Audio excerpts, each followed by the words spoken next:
Hi, I'm Professor Hitch, and today I want to talk to you about the rhetorical situation. As you might guess, that's what you're staring at right now. But before I go into any detail, the first thing that I must tell you is, unfortunately, different people define the rhetorical situation in different ways depending on who you ask.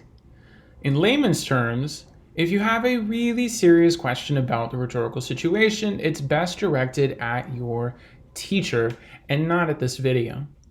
That said, let's move on. As you can see in front of you, there appear to be 5 elements related to the rhetorical situation: author, purpose, topic, audience, and occasion. Here's what you need to know about these 5 things and about different versions of these 5 things that you might find online. Really, what they are at the end of the day are the building blocks of any argument that you construct.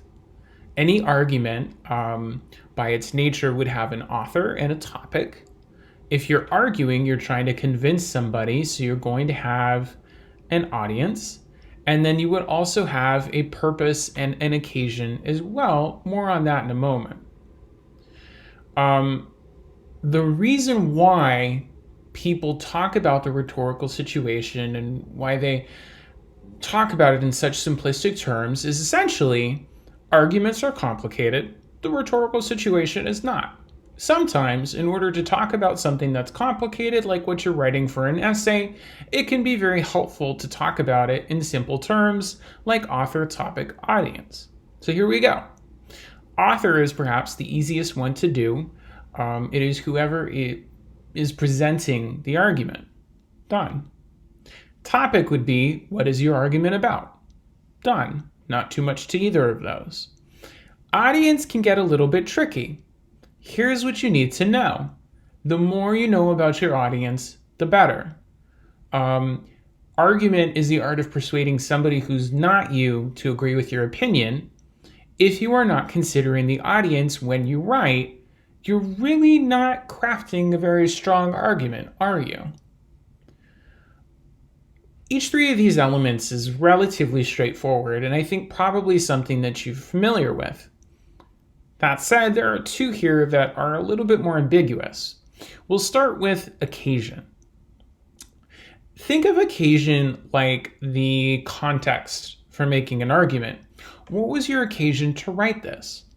For a lot of classic college papers, you might argue the occasion is simply that you are responding to a prompt, that your teacher asked you to write something, and therefore, here you go.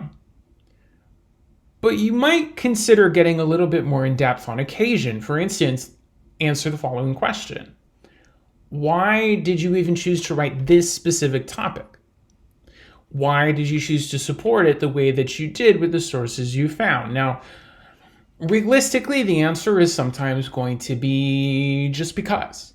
The answer is going to be, I crammed this the night before, and this is what I came up with. But these questions are what occasion is really getting at. They're getting about the sort of psychology or makeup, the influences of your actions and everything that went into creating this argument. On the other side of the spectrum, you have purpose, which also has a lot to do with motivation, but less on starting and more on ending. If occasion is about your motivation to start an argument, purpose is about your motivation to finish. What do you hope to accomplish with your argument? That is the basic premise. The way that I remember it, the way that I keep track of these 2 things is that O comes before P.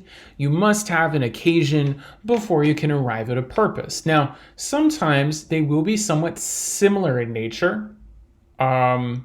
My occasion can be that I want to persuade somebody that the death penalty is wrong. What would my purpose be in that situation? To persuade people that the death penalty is wrong. However, on a case-by-case basis, it can get more nuanced than that. There you go. We have all 5 elements of the rhetorical situation. That's all for now. I hope this was helpful.